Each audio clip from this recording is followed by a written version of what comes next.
Bismillahirrahmanirrahim. Assalamualaikum warahmatullahi wabarakatuh. Innal hamdalillah nahmaduhu wa nasta'inuhu wa nastaghfiruh wa na'udzu billahi min shururi anfusina wa min sayyiati a'malina. Man yahdihillahu fala mudilla lahu wa man yudlil fala hadiya lahu.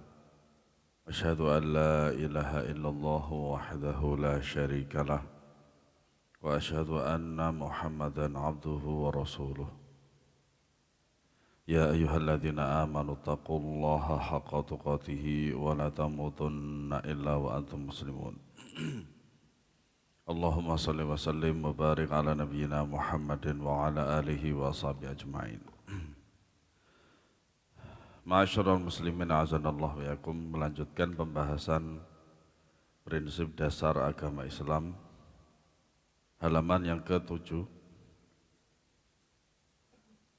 Kemarin kita sudah muqaddimah, ini langsung kepada awal daripada pembahasan tentang prinsip dasar agama Islam. Untuk mengetahui agama Islam dengan benar, ada beberapa hal yang perlu diketahui oleh setiap muslim. Hal-hal yang perlu diketahui tersebut merupakan prinsip-prinsip dasar Islam, yang dengan mengetahuinya kita akan semakin yakin bahwa agama Islamlah yang dapat menyelesaikan setiap problem yang dihadapi oleh seluruh manusia, baik masalah individu, rumah tangga, maupun masyarakat. Kenapa seorang itu tidak yakin? Karena jauh dari Islam. Dan tidak yakin bahwasanya Islam itu menyelesaikan seluruh masalah. Nah, berbeda dengan orang yang yakin bahwa Islam itu menyelesaikan masalah. Sehingga dengan keyakinan tersebutlah dia banyak sekali menyelesaikan masalah itu dengan cara Islam. Nah, itu perbedaan dua keadaan tentang keyakinan seorang kepada Islam. Dan kita akan yakin bahwa hanya dengan Islamlah berbagai masalah dalam seluruh aspek kehidupan dapat diselesaikan, baik dalam perkara akidah. Nah, akidah ini malah pusat masalah sebenarnya. Artinya jika akidah seseorang bermasalah, maka itulah pokok permasalahan yang ada dari seluruh permasalahan dia dalam kehidupan. Jikalau akidahnya atau tauhidnya beres, kehidupannya beres. Ya. Jikalau akidah atau tauhidnya tidak beres, ya berarti kehidupannya juga nggak beres. Ya, kehidupannya tidak beres. Ya. Kemudian masalah ibadah. Ibadah begitu mudah diatur oleh agama. Ya, mudahnya agama itu, mudahnya ibadah itu karena diatur. Ya. Makanya segala sesuatu aturan mengenai ibadah haruslah didasarkan dengan dalil. Justru dengan adanya dalil itu ibadah akan semakin mudah dan terarah. Kemudian akhlak. Nabi SAW bersabda, "Innama bu'ithtu liutammima makarimal akhlak." Ya, sesungguhnya aku diutus oleh Allah Subhanahu wa taala adalah untuk menyempurnakan akhlak. Ya, makanya Allah Subhanahu wa taala memuji Rasulullah sallallahu alaihi wasallam dengan firman Allah, ya, wa innaka la'ala khuluqin adzim. Dan sesungguhnya engkau itu mempunyai akhlak yang mulia, yang tinggi.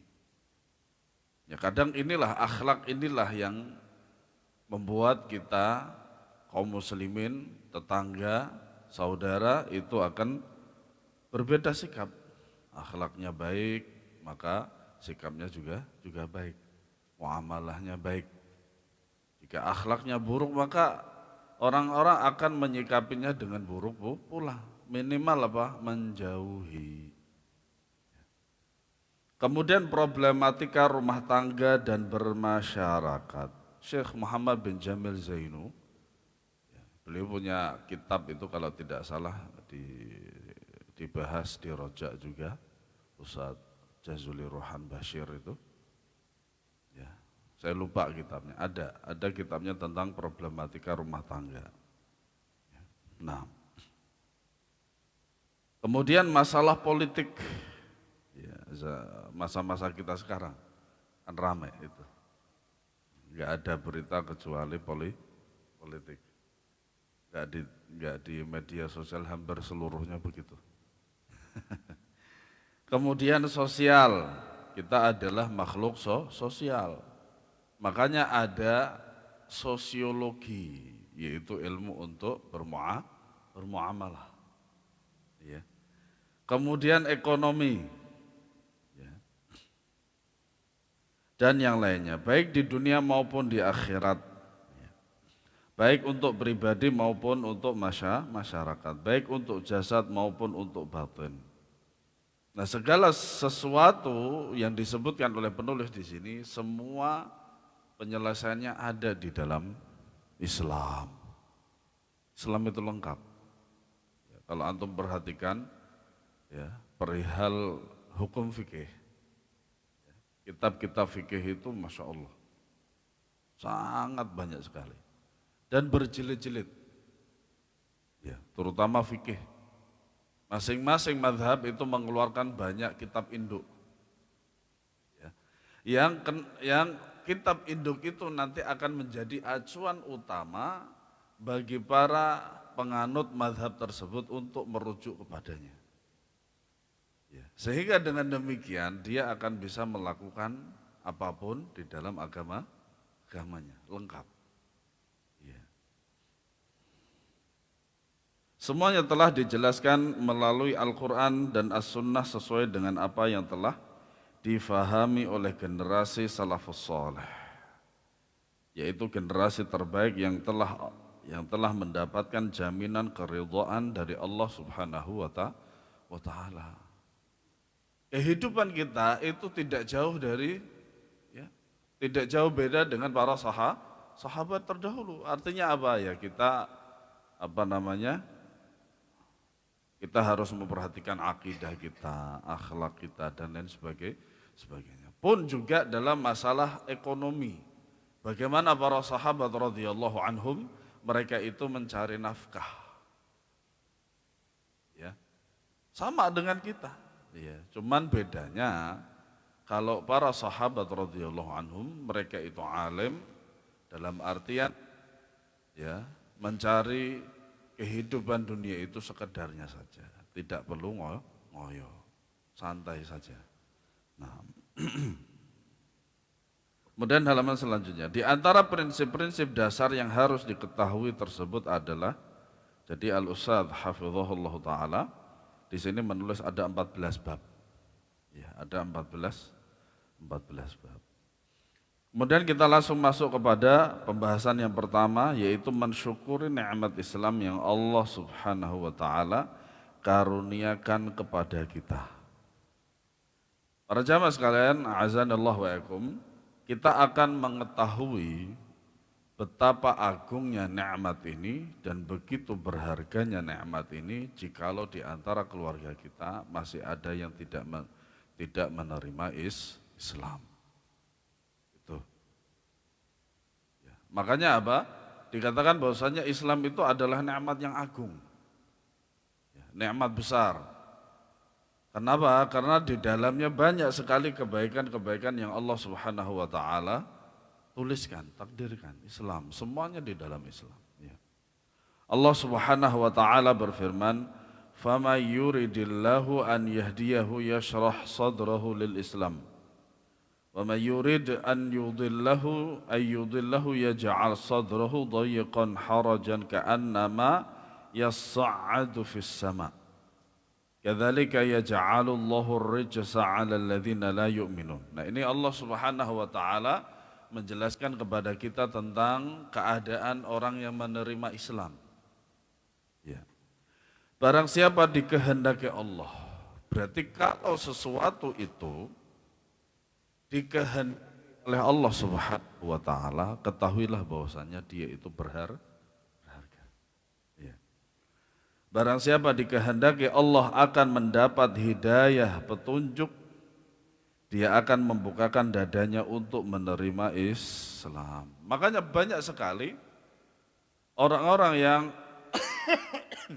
masuk ke dalam Islam itu, kebanyakannya ya terutama kalau mereka itu dari kalangan non-muslim itu, banyak sekali di antara mereka itu adalah orang-orang besar. Dalam artian orang-orang besar itu adalah orang-orang yang berilmu di antara mereka. Para profesor, para doktor, para ilmuwan. Sementara orang-orang yang keluar dari Islam itu orang-orang bodoh. Iya. Iya. Karena perut.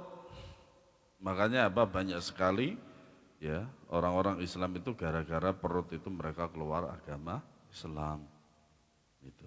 Makanya di antara kebaikan dalam Islam muamalahnya adalah kita peduli terhadap kaum muslimin. Nah, dan barang siapa dikehendakinya menjadi sesat, dia jadikan dadanya sempit dan sesak, seakan-akan dia sedang mendaki ke langit. Bisa atau tidak? Tidak. Mampu atau tidak? Tidak. Mendaki ke langit. Iya. Demikianlah Allah menimpakan siksa kepada orang-orang yang tidak beriman. Nah, ini para jamaah sekalian, kalau kita melihat perbandingan antara orang-orang yang beriman kepada Allah dan yang tidak dalam masalah dunia. Ya, sering kan kita mendengar bahwasanya negara-negara Arab, negara-negara yang notabene-nya kaum musliminnya itu terbanyak atau banyak mayoritas, banyak sekali huru-hara di dalamnya. Sementara negeri orang-orang kafir itu aman sentosa, tidak masalah. Dia belum tahu. Para jamaah sekalian, negara-negara barat itu yang tidak kita ketahui itu lebih banyak daripada yang kita ketahui. Contoh, yang pernah saya sampaikan di sini seperti Philadelphia. Gimana itu? Di Amerika. Philadelphia itu cities of zombies. Ya. Kota zombie. Kenapa demikian? Karena 99% orangnya di situ mirip zombie. Kenapa demikian? Karena narkoba. Kalau antum nanti nggak percaya silakan lihat di YouTube Philadelphia. Itu sepanjang perjalanan itu orang kayak zombie. Ya, udah nggak sadarkan diri. Karena apa? Ya mereka sudah ibarat kata namanya narkoba itu makanan dan minum sehari-hari mereka. Gitu. Apakah mereka tenang di dunia? Tidak, para jamaah sekalian. Kita belum membuktikan aja. Makanya dikatakan bahwasanya kenapa mereka itu katanya dalam tanda kutip itu tenang-tenang saja. Kita belum mengetahui mereka secara detail. Iya. Karena tidak mungkin mereka ketika mereka tidak beriman kepada Allah Subhanahu wa taala, hati mereka tenang itu tidak mungkin para jamaah. Ya, terlebih lagi sekarang di Eropa itu banyak sekali kaum muslimin yang bertambah. Nah. Surat Al-An'am ayat 100. Allah Subhanahu wa taala juga berfirman halaman selanjutnya, afaman syarahallahu sadrahu lil islami fahuwa ala nurim min rabbih fawailul lil qasiyati qulubuhum min dzikrillah faulaika fi dhalalim mubin.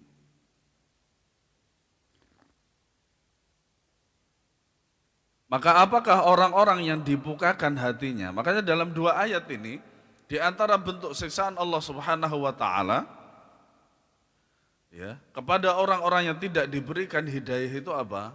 Hatinya sesak. Makanya kalau kita lihat kayak negara-negara kafir itu kayak aman-aman saja, tapi hatinya mereka enggak. Ya. Allah yang sudah menjelaskan tentang perihal mereka itu di dalam 2 ayat ini. Ya. Maka apakah orang-orang yang dibukakan hatinya oleh Allah untuk menerima agama Islam lalu dia mendapat cahaya dari Robnya sama dengan orang yang hatinya membatu.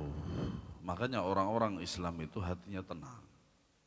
Tenang di dunia dan di akhirat. Ketika mereka itu mendapatkan ketidaktenangan dalam hati, maka Allah Subhanahu wa taala cepat membalikkan hati mereka. Kenapa demikian? Karena ketergantungan hati mereka terhadap Allah Subhanahu wa taala disebabkan mereka itu masuk Islam. Ya. Maka celakalah mereka yang hatinya telah membatu untuk mengingat Allah. Mereka itu dalam kesesatan yang nyata. Nah inilah kadang yang tidak kita pahami dari sebuah negeri yang mayoritasnya adalah non muslim. Ya. Negeri-negeri yang muslim itu mereka itu dalam ketenangan. Ya. Surat Az-Zumar ayat 22.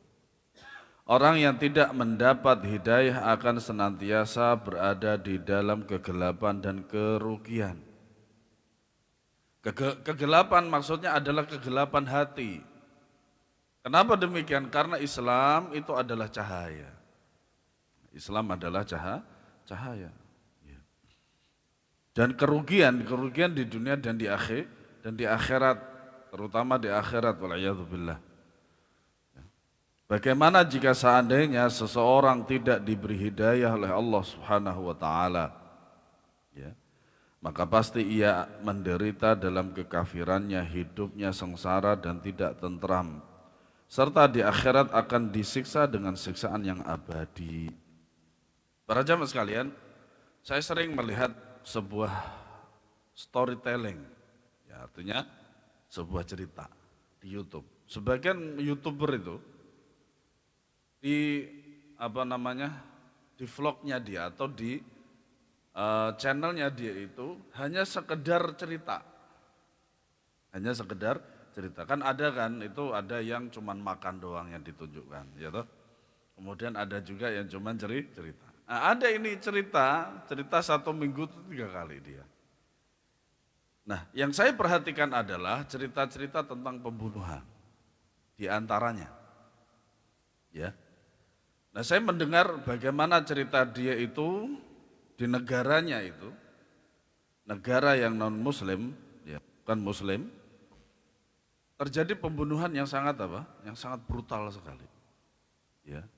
Mulai dari yang langsung dibunuh atau kadang dimutilasi, kadang dicor dan lain sebagainya. Subhanallah. Para jamaah sekalian, ketika saya mendengar cerita-cerita yang seperti itu, saya bersyukur menjadi seorang muslim.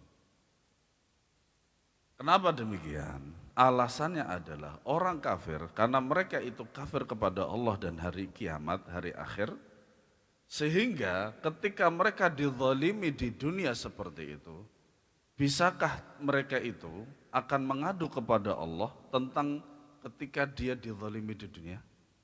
Tidak bisa. Tidak bisa. Nah, kita para jamaah sekalian, ketika kita dizalimi oleh manusia yang lain, oleh orang lain, kita bisa mengadu di akhirat nanti. Nah, kenapa demikian? Kenapa bisa demikian? Karena orang-orang kafir sebagaimana yang dikatakan oleh Rasulullah SAW, man kana yu'minu billahi wal yawmil akhir. Barang siapa di antara kalian yang beriman kepada Allah dan hari akhir. Nah, itulah ya hasil dari seorang yang tidak beriman kepada hari akhir. Ya sudah, menurut mereka selesai dari perkara itu, ya sudah. Nyatanya mereka tidak akan bisa mengadu kepada Tuhannya manusia. Berbeda dengan seorang muslim. Makanya ada perkataan yang sering kita dengar apa? Oh, nanti saya tuntut nanti di akhirat. Inilah kenapa seorang muslim itu faedahnya di sini di antaranya gitu loh.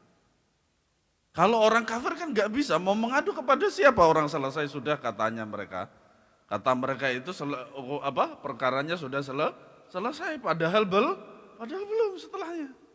Makanya kasihan, orang-orang yang seperti itu kasihan kenapa? Di dunia itu terzolimi atau dizolimi, di akhiratnya mereka menzolimi diri sendiri karena tidak beriman kepada Allah. Ya. Berbeda dengan seorang muslim, ketika dia dizolimi, dia bisa membalas minimal doa yang buruk. Atau ketika di akhirat nanti dengan cara diancam, awas nanti di akhirat saya ambil itu. Dan lain sebagainya. Di sinilah para jamaah sekalian, ya, di antara faedah dan keuntungannya menjadi seorang muslim. Bisa mengadu kepada Allah atas kezaliman yang menimpa dia tanpa hak. Ya, tanpa hak. Nah, Allah Subhanahu wa taala menunjuki hambanya dari kegelapan menuju cahaya yang terang benderang melalui Rasulnya Sallallahu Alaihi Wasallam. Untuk itu kewajiban kita adalah mengikuti, meneladani dan mentaati Rasulullah SAW dalam segala perilaku kehidupan kita.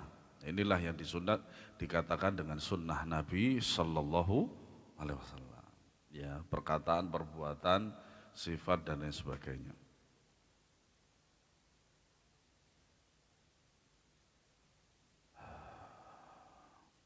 Dalam segala perilaku dan dalam segala perilaku kehidupan kita, jika kita menginginkan hidup di bawah cahaya Islam. Makanya ya, mau gak mau kita katakan bahwasanya Islam itu tidak terlihat dari seorang kecuali sholatnya doang.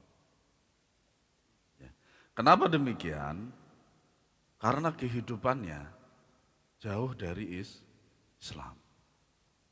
Ya kok bisa? Bisa. Pertama karena tidak mengetahui amalan-amalan Islam, sikap-sikapnya dan lain sebagainya. Kedua, terlalu mengagumi orang-orang kafir. Tidak ada pilihan ketiganya. Iya. Makanya dikatakan sebagian orang juga mengetahui Islam ya cuman dari segi zahirnya, oh dia itu sholat. Oh dia itu berkerudung. Padahal Kristen Ortodok itu juga berkerudung. Iya. Bahkan orang-orang yang entah itu dari Yahudi, Nasrani dan lain sebagainya yang mereka itu masih memegang teguh daripada ajaran nabi-nabi mereka itu, perempuannya juga bercadar. Iya. Gak jadi jaminan para jamaah sekalian. Nah di sinilah para jamaah sekalian, yang diinginkan adalah kehidupan sehari-harinya adalah di atas Islam. Ya, makannya bagaimana, tidurnya bagaimana, dan seterusnya. Semuanya lengkap. Makanya di dalam Islam itu lengkap, bahkan sangat lengkap. Allah Subhanahu wa taala menyatakan bahwa Dia Azza wa Jalla telah memberikan karunia yang besar dengan diutusnya Nabi Muhammad, Nabi dan Rasulnya Muhammad sallallahu alaihi wasallam. Ya. Saking agungnya agama kita dan saking besarnya agama kita, Nabi Isa alaihi salatu wasallam pun ingin menjadi umatnya Nabi Muhammad sallallahu alaihi wasallam. Makanya nanti di hari akhir nanti ya sebelumnya Allah Subhanahu wa taala akan menurunkan lagi siapa? Nabi Isa. Di antara yang beliau kerjakan itu pertama adalah menghancurkan salib. Membunuh babi. Itu subhanallah. Saking agungnya Islam para jamaah. Nabi Isa aja iri. Ya, makanya apa? Nabi Muhammad sallallahu alaihi wasallam adalah nabi terakhir. Nabi terakhir. Ya. Allah Subhanahu wa taala berfirman, "Laqad manallahu 'alal mu'minina idz ba'atsa fihim rasulan min anfusihim yatlu 'alaihim ayatihi wa yuzakkihim wa yu'allimuhumul kitaba wal hikmata wa in kanu min qablu lafi dhalalin mubin." Sungguh Allah telah memberi karunia kepada orang-orang yang beriman ketika Allah mengutus seorang Rasul Muhammad di tengah-tengah mereka dari kalangan mereka sendiri. Makanya selain Allah Subhanahu wa taala menurunkan Islam ini, Allah juga mengutus seorang nabi, yaitu Nabi Muhammad sallallahu alaihi wasallam. Iya. Makanya kita mendapatkan amat yang besar, ya, menjadi umatnya beliau sallallahu alaihi wasallam. Nah, disinilah tadi saya menjelaskan kenapa sebagian kaum muslimin itu kehidupannya tidak diketahui di atas Islam kecuali sholatnya. Karena jauh dari sunnah Nabi sallallahu alaihi wasallam. Ya. Makanya Al-Imam Al-Barbahari rahimahullah mengatakan i'lamu annal islamah huwa sunnah wa sunnatu hiyal islam. Ya. Ketahuilah bahwasanya Islam itu adalah sunnah dan sunnah itu adalah Islam. Artinya apa? Segala sesuatu tentang Islam itu haruslah kita mengacu mengikuti Nabi Shallallahu Alaihi Wasallam dalam sehari-hari, setiap waktu, setiap saat. Iya. Kenapa demikian? Karena Allah Subhanahu Wa Taala berfirman, "Laqad kana lakum fi Rasulillahi uswatun hasanah." Beliau adalah contoh atau sauri tauladan terbaik bagi kaum muslimin. Ya. Sungguh aneh jikalau ada seorang muslim meyakini dan mengatakan bahwasanya ada selain Nabi SAW yang lebih sempurna. Subhanallah. Iya. Nah. Sungguh Allah telah memberi karunia kepada orang-orang yang beriman ketika Allah mengutus seorang Rasul Muhammad di tengah-tengah mereka dari kalangan mereka sendiri yang membacakan kepada mereka ayat-ayatnya. Makanya para jamaah sekalian, di antara faedah kita membaca Al-Quran adalah semakin kita beriman kepada Allah, semakin bertambah iman kita kepada Allah Subhanahu wa Ta'ala. Itu pasti. Nah, kenapa kita tidak mendapatkan tambahan keimanan ketika kita membaca Al-Quran? Barangkali hati kita tidak hadir. Makanya Ibnul Qayyim rahimahullahu ta'ala mengatakan cara mendapatkan manfaat di dalam Al-Quran adalah menghadirkan hati. Artinya apa? Ya memang siap untuk membaca kalamullah. Kemudian juga satukan pikiran dengan hati. Artinya apa? Jangan kesana kemari pikirannya. Nah, jelunturnya apa di sini cuma satu kata, yaitu khusyuk dalam membaca. Nah, nanti akan mendapatkan manfaat daripada Al-Quran di situ. Yakinkan pada diri kita bahwasanya ketika kita membaca Al-Quran, kita itu sedang ngobrol dengan Allah. Kenapa dikatakan sedang ngobrol dengan Allah? Karena Al-Quran itu adalah kalamullah. Makanya orang-orang kalau ingin memperbaiki diri mereka yang sudah rusak dan jauh dari Allah Subhanahu wa Ta'ala, ada dua. Yang pertama, bacalah Al-Quran. Nah, akan ngobrol dengan Allah Subhanahu wa Ta'ala. Kedua, salat, perbaiki salat. Ya. Kenapa demikian? Karena hubungan terkuat setelah iman antara hamba dengan Allah Subhanahu wa Ta'ala adalah salat. Makanya Allah Ta'ala berfirman, "Inna salata tanha 'anil fahsya'i wal munkar." Sesungguhnya salat itu akan mencegah seseorang dari berbuat keji dan munkar. Makanya bisa jadi kenapa salat kita itu tidak mencegah, ya karena mungkin gak khusyuk, gak menghadirkan hati di dalam sholat, tidak menetapkan dalam diri bahwasanya kita sedang menghadap Allah, bermunajat kepada Allah Subhanahu wa Ta'ala. Barangkali seperti itu. Atau istilah kasarnya apa? Ya sudah, yang penting menjalankan kewajiban atau gugur kewajiban. Padahal di dalam sholat itu adalah keadaan terbaik hubungan seorang hamba dengan Allah. Banyak yang kita lakukan di dalam sholat. Kita bisa baca Al-Quran. Kita bisa bermunajat. Bisa berdoa. Bisa mengeluh kepada Allah Subhanahu wa ta'ala. Makanya jangan mengeluh kepada manusia. Manusia pun juga mengeluh. Gitu loh. Iya. Dan juga apa? Menangis di hadapan Allah di dalam sholat. Gitu loh. Iya. Nah, mensucikan jiwa mereka, mengajarkan kepada mereka Al-Quran dan hikmah, yaitu as-sunnah. Makanya para jamaah sekalian, al-hikmah di dalam Al-Quran itu, para ulama tafsir mengatakan itu adalah sunnah Nabi Sallallahu Alaihi Wasallam.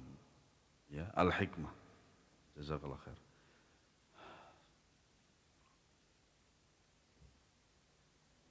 Sungguh sebelumnya mereka benar-benar dalam kesesatan yang nyata. Surat Ali Imran ayat 164. Ya. Setiap muslim niscaya meyakini bahwa karunia Allah Subhanahu wa taala yang terbesar di dunia ini adalah agama Islam. Ya. Banyak sekali seorang muslim yang bangga dengan keislaman. Kenapa demikian? Karena dia dipilih oleh Allah Subhanahu wa taala untuk mendapatkan hidayah yang besar ini. Ya, hidayah yang besar ini.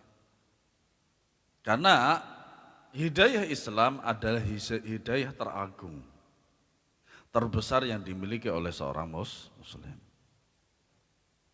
Seorang muslim akan senantiasa bersyukur kepada Allah Subhanahu wa ta'ala yang telah memberinya petunjuk ke dalam Islam dan mengikuti ajaran Nabi Muhammad sallallahu alaihi wasallam. Jadi tidak hanya sekedar mengaku sebagai muslim, tapi muslim sunni. Muslim sunni yaitu yang mengikuti Nabi sallallahu alaihi wasallam. Atau yang dikatakan dengan ittiba'. Ya, ittiba'. Ya. Allah Subhanahu wa taala sendiri telah menyatakan Islam sebagai karunia-Nya yang terbesar dan Dia berikan kepada hambanya. Allah Subhanahu wa taala berfirman, "Al-yauma akmaltu lakum dinakum wa atmamtu 'alaikum ni'mati wa raditu lakumul Islam madinah." Nah, kita masuk ke dalam ayat ini para jamaah sekalian. Ya. Masuk ke dalam ayat ini. Pada hari ini telah aku sempurnakan agamamu untukmu. Nah, ayat ini sebagaimana yang telah dikatakan oleh Umar bin Al-Khattab radhiyallahu anhu, ini pada haji wada'. Di mana? Di Arafah. Ya, di Arafah. Waktu itu Nabi SAW ya berkhutbah di sana.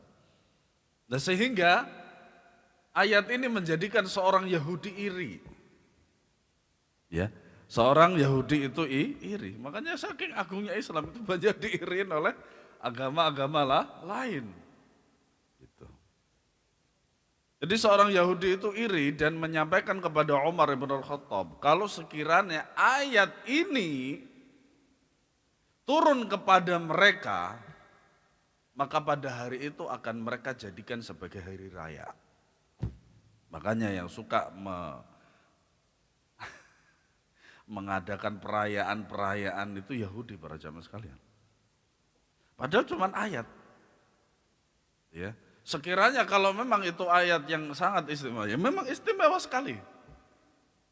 Makanya Yahudi mengatakan kalau ini ayat itu datang kepada mereka, turun kepada mereka, ya akan dijadikan perayaan. Dan ajibnya mereka tidak meyakini kalau Allah itu di atas arsy. Para jamaah sekalian, pertanyaan sederhana, turun itu dari mana? Lah iya. Terus yang menurunkan Al-Quran ayat itu siapa? Allah. Nah, ini dua pertanyaan yang sangat sederhana, yang kalau orang tidak mengerti manhaj salaf gak bisa menjawab. Ya. Tadi malam saya melihat sebuah potongan video seorang habib. Dia mengatakan bahwasanya Duduk di depan seorang wali itu lebih baik daripada sholat. Para jamaah sekalian, saya katakan kalau kita nggak ngerti manhaj salaf, akan mengiyakan perkataan ini. Padahal perkataan ini kufur dan membahayakan dia kalau dia tahu ilmunya. Sayangnya orang bodoh. Iya. Ini perkataan semacam itu kalau sekiranya ada sahabat, mungkin sudah dipenggal lehernya itu orang. Kenapa demikian? Akan menyesatkan kaum muslimin. Iya. Bukankah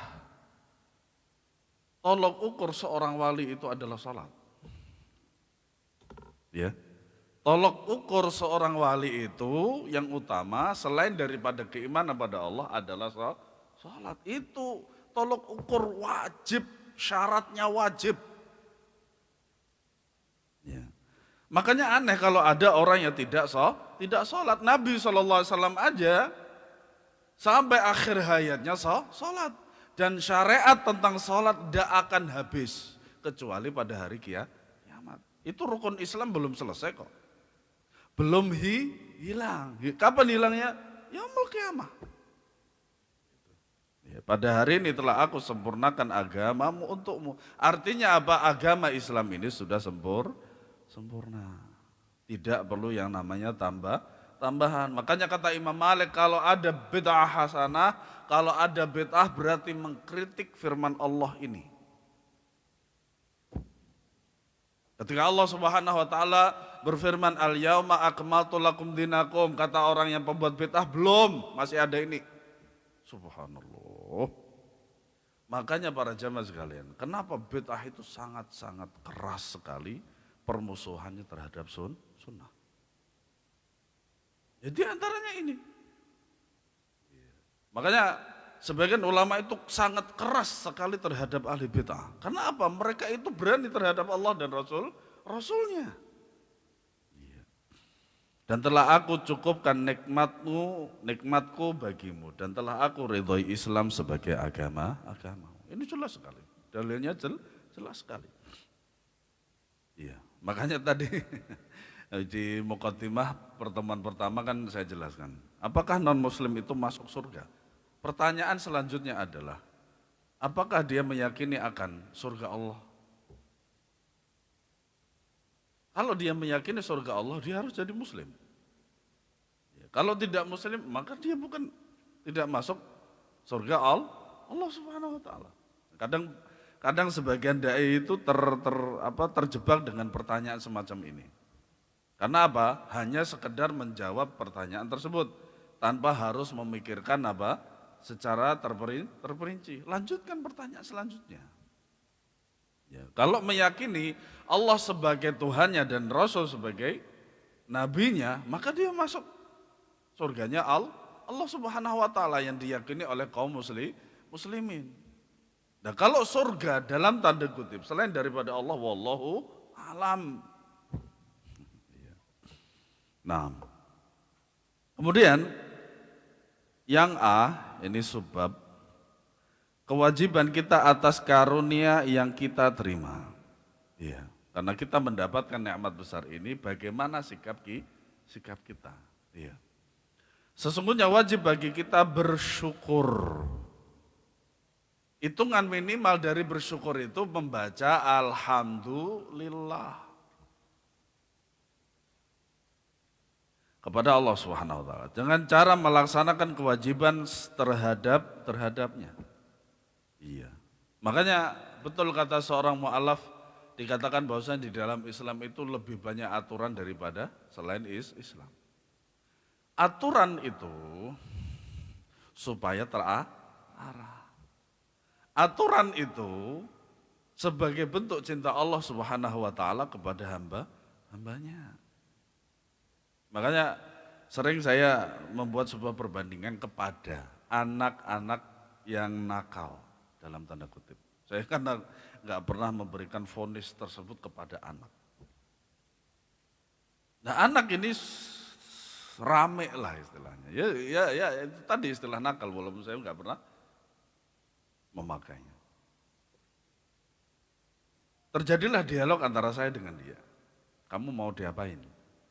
Mau saya diemin, ente mau gini silahkan, terserah. Gitu. Bahkan sampai keras pun saya, bahkan pun kalau ente mati saya juga diem. Nggak ngapa-ngapain, nggak datang pun juga enggak dan lain sebagainya. Enggak. Atau ente saya perhatikan. Namanya diperhatikan itu ada dua hal. Pertama marah, kedua kasih sayang. Mau yang mana? Diperhatikan. Oke silakan, gitu loh. Nah seperti itulah para jamaah. Ya, ketika kaum itu diperhatikan dengan cara diatur, itulah bentuk cinta Allah Subhanahu wa Ta'ala.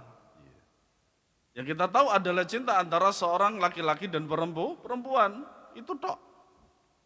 Ya, padahal cinta Allah kepada hambanya begitu besar. Begitu juga kita juga harus mencintai Allah Subhanahu wa Ta'ala dengan besar lagi, lebih besar lagi daripada kita mencintai daripada keluarga. Nah, jika seorang yang tidak melaksanakan kewajiban kepada orang lain yang telah memberikan sesuatu yang sangat berharga baginya, maka ia adalah orang yang tidak tahu berterima kasih. Apalagi dia diberikan tentang sesuatu yang betul-betul dia butuhkan. Makanya ada istilah orang tidak tidak tahu terima kasih. Nah, seperti itu aja itu menimbulkan apa? Masalah di hadapan mereka sesama manusia, apalagi kalau dengan Allah. Iya. Demikian juga jika manusia tidak melaksanakan kewajibannya kepada Allah, maka dia adalah manusia yang paling tidak tahu berterima kasih. Ya, di antara kewajiban kita sebagai bentuk terima kasih adalah menjalankan kewajiban yang Allah Subhanahu wa Ta'ala wajibkan kepada kita, terutama rukun. Makanya para ulama rahimahumullah ta'ala mereka tidak menjelaskan lebih detail kecuali perkara rukun. Ya. Kalau antum perhatikan penjelasan para ulama tentang akidah Ahlussunnah wal Jamaah, yang mereka perhatikan pertama kali adalah rukun iman. Di buku manapun tentang keimanan, tentang akidah, tauhid dan manhaj, mereka selalu menjelaskan lebih detail lagi masalah keimanan, rukun iman yang 6. Iya. Dan juga tentang rukun Islam. Karena rukun. Iya. Makanya tumakninah itu kalau ditinggalkan di dalam sholatnya batal. Kenapa demikian? Karena tumakninah itu rukun. Nah, makanya kalau antum perhatikan nanti nih Ramadan 20 rakaat dalam 8 menit saja, itu kalau antum tanya, itu sudah ada sebenarnya, wawancaranya itu sudah ada. Kenapa kok demikian? Padahal di dalam fikih mereka yang begitu hebat itu, tumakninah itu rukun. Ujung-ujungnya apa? Adat. Jadi kebiasaan dari masyayikh kami sudah seperti itu. Noh, seperti inilah para jamaah. Enggak pada tempatnya. Syariat Islam yang dia kerjakan itu kok aturannya aturan adat. Betul memang di dalam kaidah fikih yang 5 besar itu adalah al-adatu muhakkamah. Adat itu bisa menjadi hukum, tapi ada 2 catatan penting dan itu pokok bahwasanya apa? Pertama, adat tidak bisa menggantikan syariat. 1. Kedua, adat itu tidak bisa merubah syariat. Nah ini yang tidak dipahami oleh mereka seperti itu. Loh, mereka orang berilmu loh. Kenapa saya katakan berilmu? Karena sholat ini diadakan di sebuah ponpes, pondok pesantren. Nah, bukankah mereka berilmu? Artinya apa? Mereka itu selalu bergelut dengan yang namanya ilmu. Kok gak sampai kepada mereka tentang pemahaman seperti ini? Kok kembalinya kepada adat? Ya inilah para jamaah sekalian sebuah kesalahan yang besar. Allah Subhanahu wa taala berfirman, "Fadhkuruni adzkurkum washkuruli wala takfurun." Maka ingatlah kepadaku, aku pun akan ingat kepadamu, dan bersyukurlah kepadaku dan janganlah kamu ingkar kepadaku. Makanya syukur itu adalah kewajiban pertama. Di antara bentuk syukur itu adalah melaksanakan kewajiban yang Allah Subhanahu wa taala perintahkan kepada kita. Kewajiban apakah yang harus dilaksanakan, kita laksanakan kepada Allah Subhanahu wa taala yang telah memberikan karunia kepada kita? Jawabnya karena Allah Subhanahu wa taala telah memberikan karunia-Nya kepada kita dengan petunjuk ke dalam Islam. Maka bukti terima kasih kita yang paling baik adalah dengan beribadah hanya kepada Allah Subhanahu wa taala secara ikhlas. Ikhlas itu bentuk representasi daripada apa? Mentauhidkan Allah Subhanahu wa taala. Mentauhidkan Allah Subhanahu wa taala menjadikan bentuk segala bentuk kesyirikan. Ittiba Nabi menjauhkan segala bentuk kesyirikan. Kemudian ittiba mengikuti Nabi Muhammad SAW serta taat kepada Allah dan Rasulnya SAW. Ya, dengan itu kita menjadi seorang Muslim yang benar. Ya, makanya dikatakan sebagai seorang Muslim adalah dua hal itu tadi: ikhlas dalam beribadah dan mengikuti Nabi SAW dalam ibadah. Oleh karena itu, agar menjadi seorang Muslim yang benar, kita harus menuntut ilmu syar'i.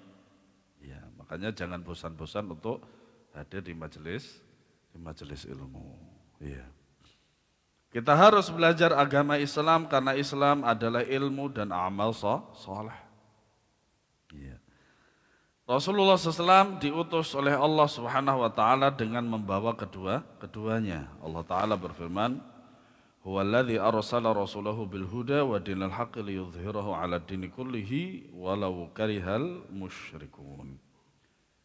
Ya, Allah lah, dialah yang telah mengutus Rasulnya dengan petunjuk, yaitu Al-Quran, dan agama yang benar untuk segala agama walaupun orang-orang musyrik tidak menyukai.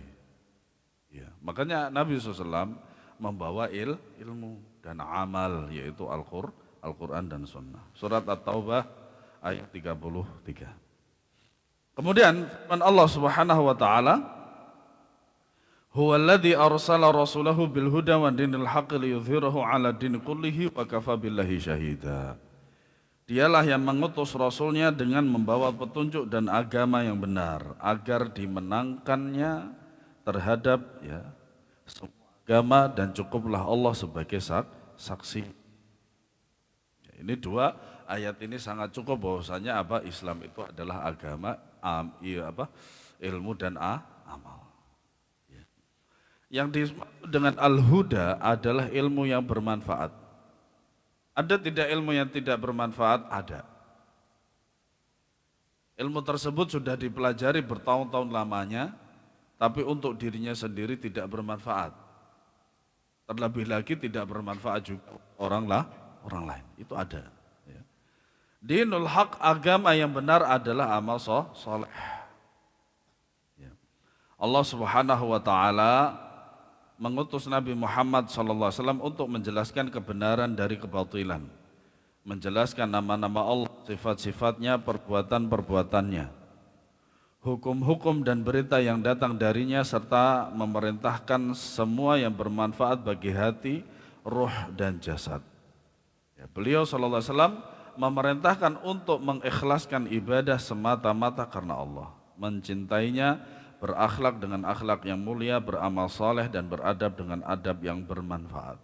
Beliau SAW melarang perbuatan syirik, amal dan akhlak buruk yang membahayakan hati dan badan, hati dan badan juga dunia dan akhirat.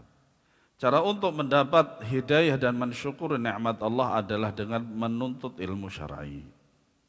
Ya, menuntut ilmu merupakan jalan lurus as-siratal mustaqim untuk memahami antara yang hak dan yang batil, antara yang ma'ruf dan yang mungkar, antara yang bermanfaat dan yang mudarat, membahayakan, dan menuntut ilmu akan membawa kepada kebahagiaan dunia dan akhirat. Wallahu alam bissawab. Semoga bermanfaat. Sallallahu ala nabiyana Muhammad wa ala alihi wasallam. Ada pertanyaan monggo?